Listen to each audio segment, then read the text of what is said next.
kitab yang bernama Unwanul Falahi wa Umpuwanus Salahi. Ini nama kitab. Kalau orang tanya kitab apa benda kita belajar di pondok, namanya Unwanul Falahi wa Umpuwanus Salahi. Inilah kitab yang bernama Unwanul Falahi. Apa maksud? Unwanul Falahi, tanda-tanda kemenangan. Nah, ini judul kitab ni, dia bubuh nama Tuan Syekh. Unwanul Falahi, tanda-tanda kejayaan atau kemenangan. Wa Unpuwanus Salahi, permulaan kepada kebaikan. Mana permulaan kita nak jadi baik? Belajarlah dulu. Nak jadi baik tanpa ilmu, kita akan jadi baik. Jadi Unwanul Falahi, tanda-tanda kejayaan, wa Umpuwanus Salahi, permulaan kepada kebaikan. Karangan Al-Alimu.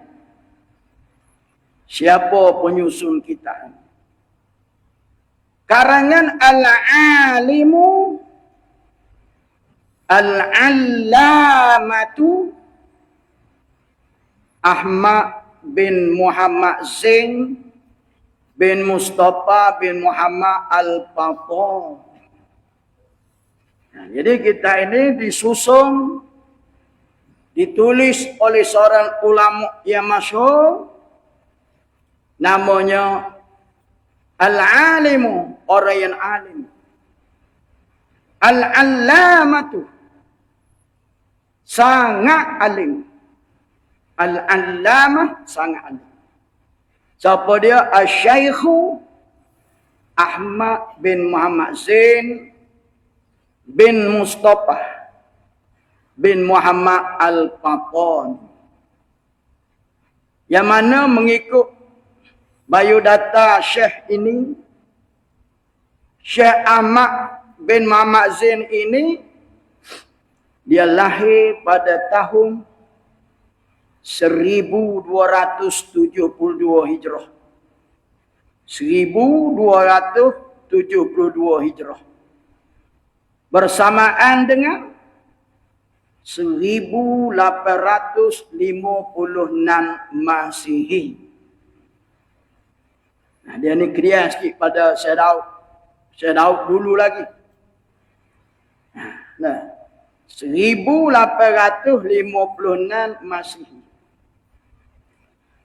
Di satu kampung yang bernama Kampung Jambu.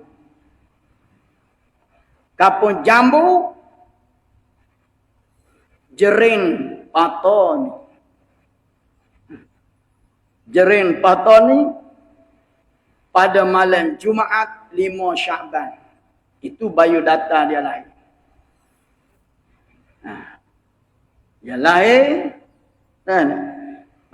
tu, pada tahun 1272 Hijrah bersamaan 1856 Masihi.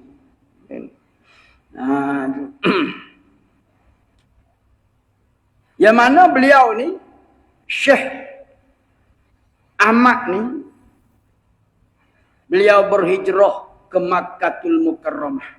Ke Makkatul Mukarramah bersama ibu bapaknya ketika umur 4 tahun. Pergi ngaji Mekah. 4 tahun. Umur 4 tahun pergi Mekah.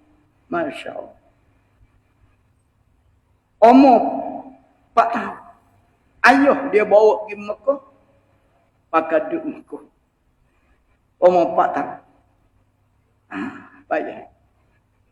Dan dia mula mengajar kitab Syekh Ahmad ni Dia start mengajar kitab dalam usia 12 tahun. Dia mengajar dia. Bayangkan. Umur 4 tahun ngaji. 12 tahun ngajar. Allah. Kemudian Syekh Ahmad ni melanjutkan pelajaran ke Baitul Muqaddis. Dalam bidang ilmu perubatan. Dan dia selepas itu dia melanjut pula pelajaran ke Jami' Al-Azhar. Selama 7 tahun di Universiti Azhar. 7 tahun. Dan beliau salah seorang ulama yang mengajar dari Masjidil Haram. Syekh. Allah.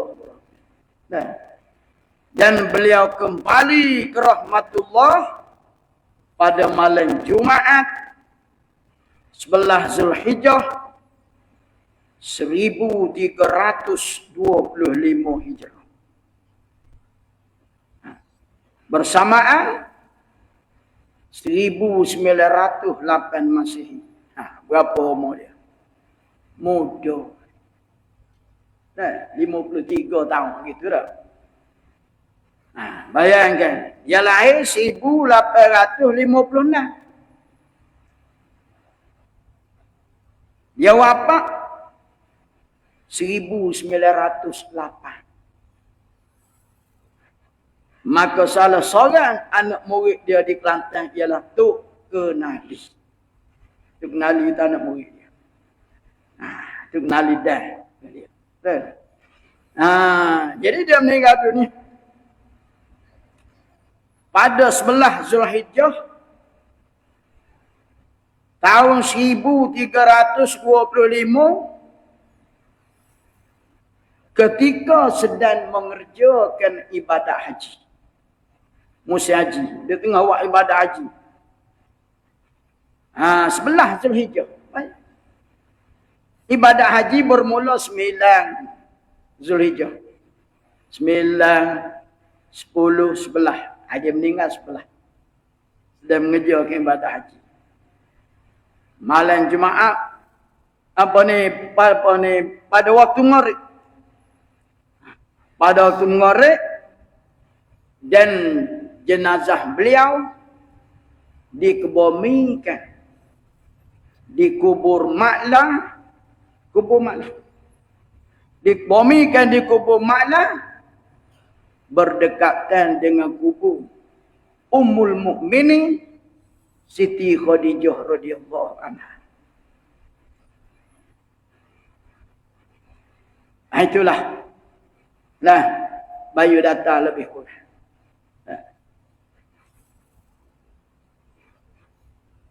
Jadi kita unwanul falah wa unwanus shalah pada menyatakan ilmu tauhid dan ilmu fiqh dan adab perangai yang elok dan juga ilmu pergaulan.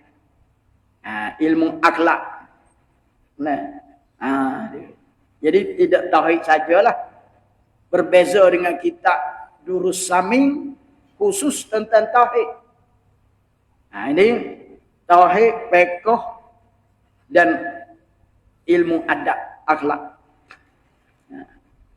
Kemudian kita masuk ke dalam Bismillahirrahmanirrahim. Alhamdulillahirabbil alamin. Wa sallallahu wasallam ala sayyidina Muhammadin asyrafil mursalin. Bismillahirrahmanirrahim. Dengan nama Allah yang Maha Pemurah dan Maha Pengasih. Jadi kenapa ulama-ulama bila dia start memulai karangan menulis kitab, dia mula dengan bismillah. Dia mula dengan bismillah. Jadi memulai musannaf, Tok Guru yang menulis kitab ini, dia start dengan lafaz bismillah. Nah, kemudian walhamdulillah, kerana beramal dengan hadis Nabi sallallahu alaihi wasallam. Dia beramal dengan hadis Nabi, sabda Nabi, kullu amrin zibalin. Kullu amrin zibalin la yubda'u bihi bi bismillahirrahmanirrahim, bahwa akta tiap-tiap kerjaan yang baik-baik seandainya tidak dimula dengan ucapan bismillah dan tidak diakhiri dengan ucapan alhamdulillah,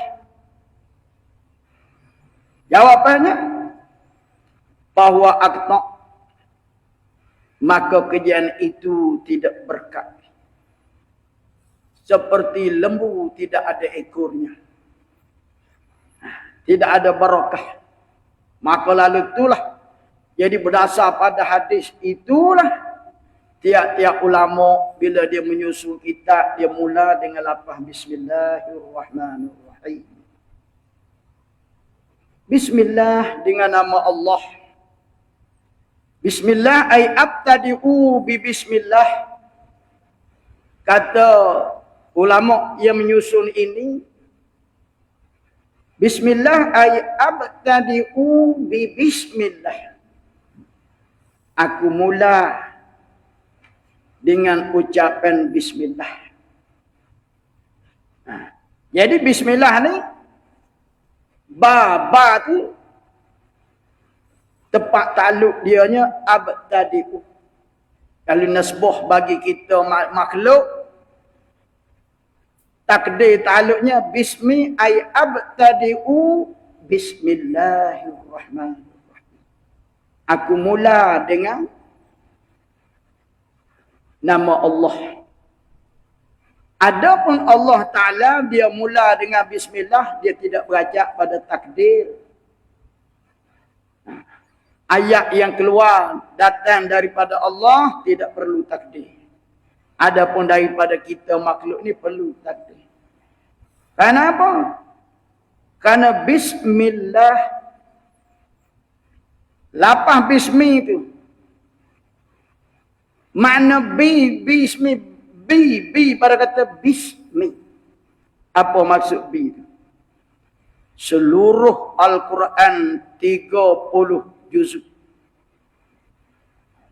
terkandung, tersirat di dalam surah Al-Fatihah. Surah Al-Fatihah terkandung, tersurat di dalam Bismillahirrahmanirrahim. Bismillahirrahmanirrahim terkandung, tersurat dalam huruf ba. Ba pada kata bis, bis. Mana seluruh maksud Al-Quran berada dalam surah Fatihah. Seluruh Fatihah berada dalam Bismillahirrahmanirrahim. Dan Bismillahirrahmanirrahim terkandung di dalam ba. Apa maksud ba? Nah, maka maksud ba pada bis. Ba tu bikana makana wa biyakunu ma yakunu. Itu maksud yang tersirat dalam huruf ba pada kata bismi. Apa maksud bikana makana? Allah Ta'ala kata bi dengan daku, kana makana telah ada barang yang sudah ada. Wa biyakunu ma yakunu, dengan daku juga akan ada barang yang lagi akan ada. Tengok. Barang hak Tuhan buat dah, itu adalah dengan daku Tuhan kata. Hak tak buat lagi pun dengan aku juga. Tak boleh terjadi sendiri. Tak boleh. Nah, tak boleh. Hak aku ada pun dengan aku. Tak buat lagi pun akan ada aku juga. Itu maksud. Bi pada ucapan bismi.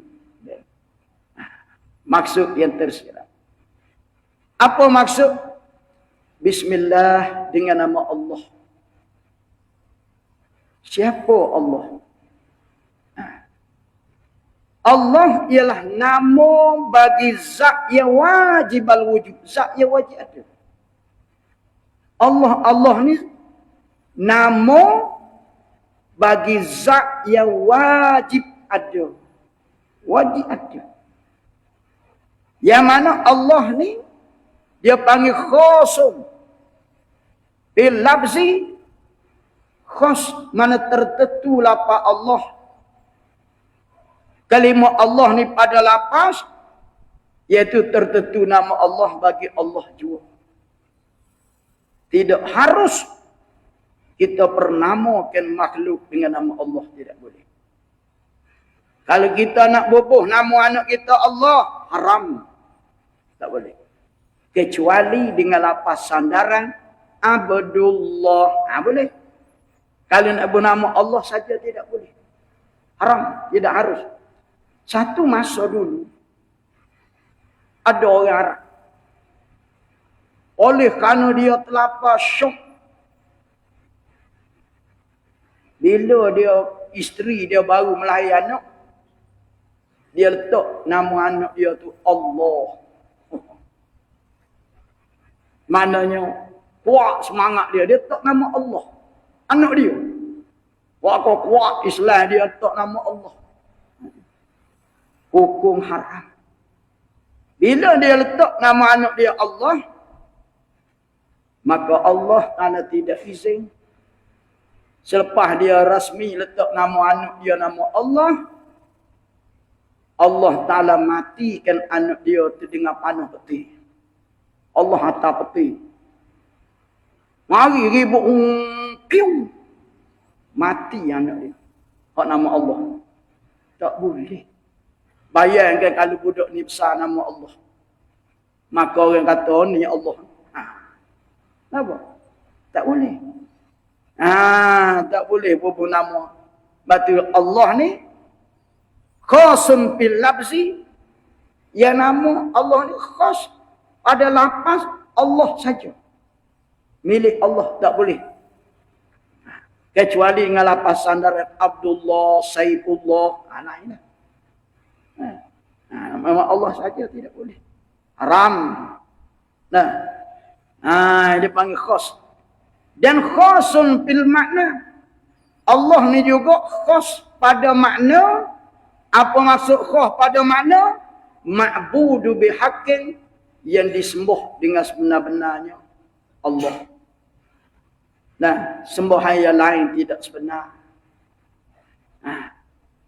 Yang layak disembah khasun tertentu pada Allah saja. Lain pada Allah tidak layak disembah. Itu dia kata Allah ni khasun fil labzi wa khasun fil makna. Dari sudut lafaz Allah nama bagi zat Allah.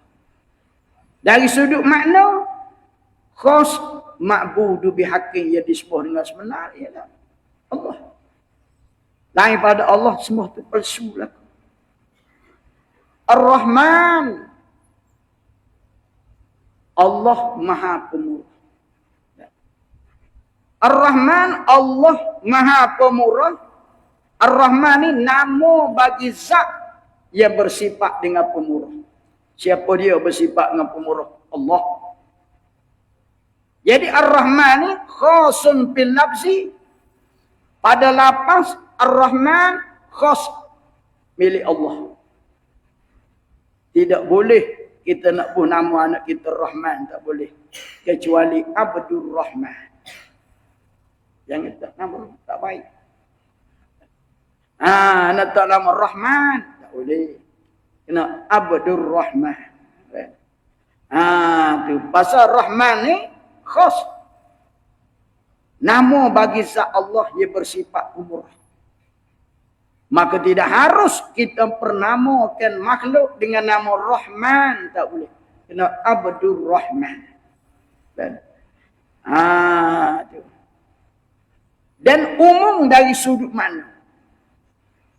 Nah, Ar-Rahman pemurah umum bil makna dari sudut mana umum. Allah Ta'ala pemurah maksudnya menyertai sifat murah Allah pada sekalian makhluk. Umum. Allah bersifat pemurah pada sekalian makhluk, sama ada makhluk tu Muslim ataupun kafir, berakal ataupun makhluk tidak berakal seperti binatang. Allah bersifat pemurah pada semua makhluk. Baik manusia tu Muslim, Tuhan beri rezeki. Baik manusia tu non-Muslim, Allah Ta'ala pemurah, dia beri rezeki. Orang kafir kaya raya. Nah. Berakal ataupun tidak berakal, Allah Ta'ala beri belaka rezeki. Binatang yang tak ada akal pun boleh makan, boleh minum. Itulah pemurah Allah Ta'ala itu umum. Tidak kata terpatah pemurah ni pada Muslim saja, tidak. Kemudian Ar-Rahim, pengasih penyayang. Pengasih penyayang. Ar-Rahim nama bagi zat Allah. Nama Tuhan juga Ar-Rahim. Nama Tuhan. Umum pada lapas. Umum lagu mana? Nama bagi Allah, dan harus kita pernamakan makhluk dengan nama Rahim. Boleh? Rahman tak boleh. Kena kata Abdur Rahman. Kalau Rahim boleh. Tak ada Abdu. Rahim. Boleh. Harus. Harus kita pernamakan Rahim dengan tidak ada Abdu di hadapan. Ini sebab Ar-Rahim ini umum pada lapas. Dan pada lapas tu umum mana? Nama bagi Allah, dan umum pada lapas tu nama bagi Allah, dia boleh juga nama bagi makhluk boleh.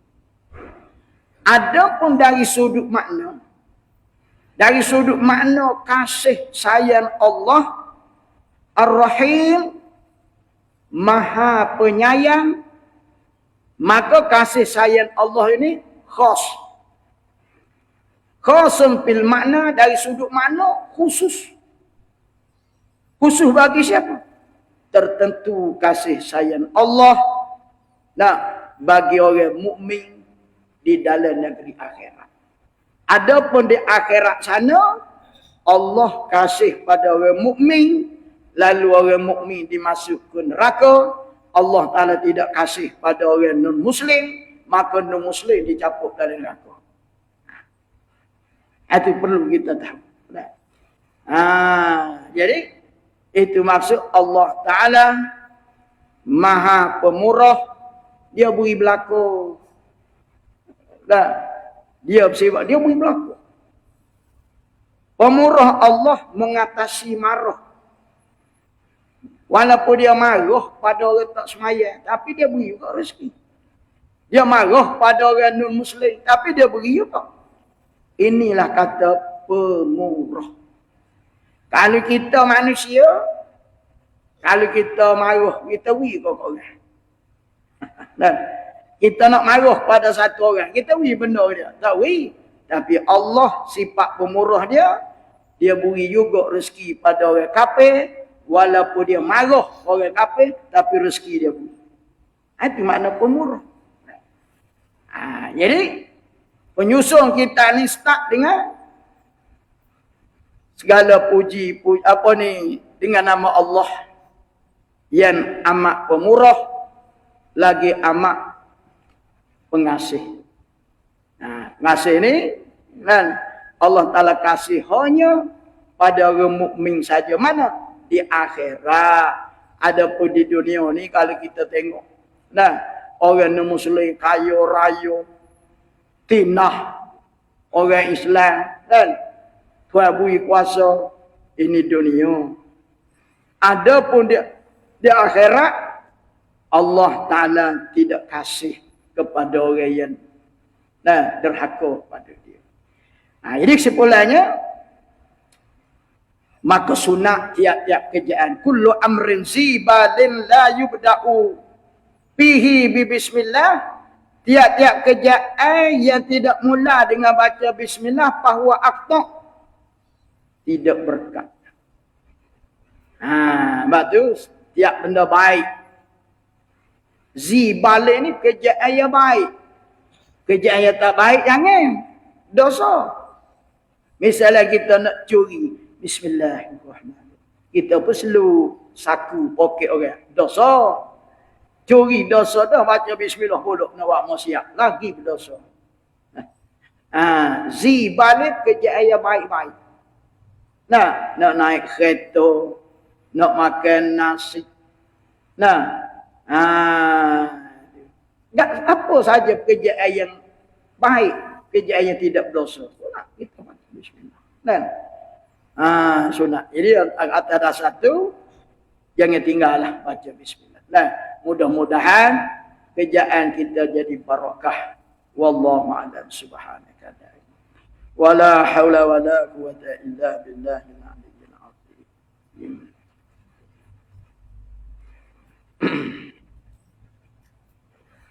Allah. Ada lagi kalau tak ada kitab? Kalau tak ada kitab, mari jumpa saja. Pasal ada lagi.